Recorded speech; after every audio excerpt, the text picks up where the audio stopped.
Macmillan Audio presents Just Dreaming by Kerstin Gier. Read for you by Marisa, Calin.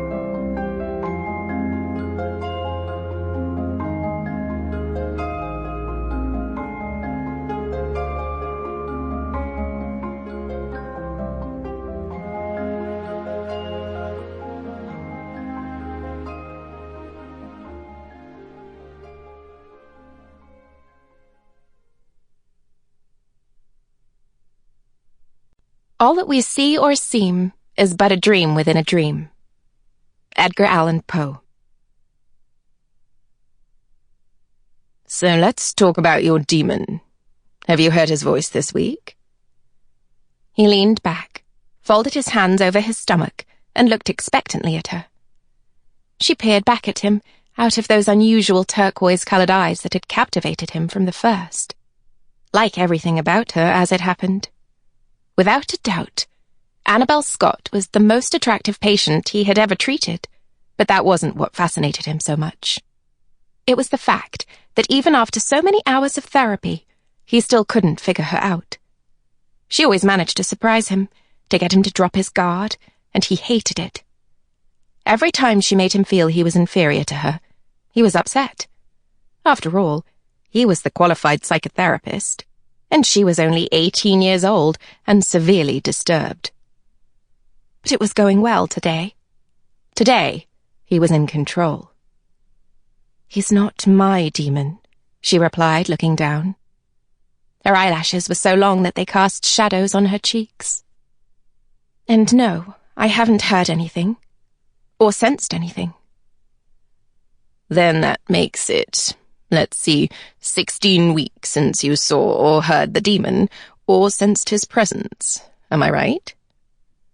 He intentionally let his voice sound a little superior, knowing that he was provoking her that way.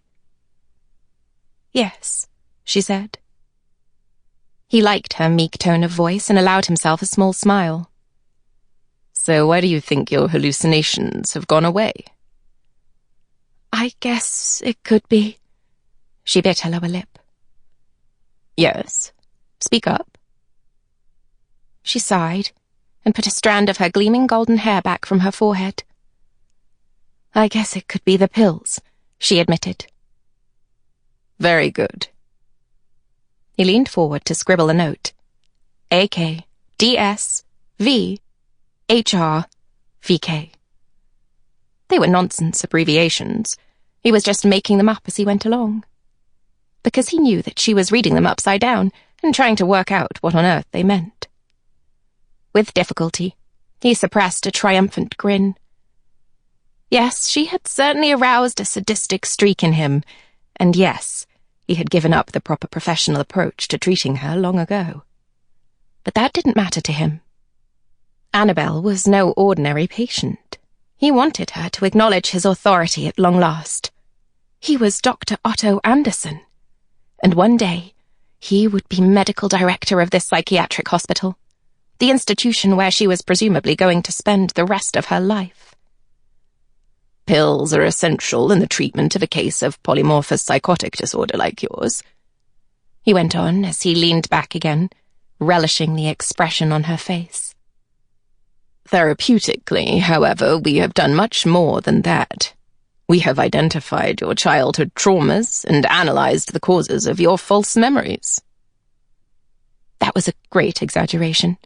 He knew from the girl's father that she had spent her first 3 years of life with a dubious sect that performed rites of black magic. But Annabel herself couldn't remember anything. And his attempts to find out more by means of hypnotism, which he had used even though it wasn't really allowed, had not been successful either. In fact, they knew no more than they had at the beginning of her treatment. He wasn't even sure whether the causes of Annabel's psychotic disturbance really did lie in her childhood. He wasn't sure of anything about her. But never mind. What mattered was that she saw him as the experienced psychiatrist who could read. Sample complete. Ready to continue?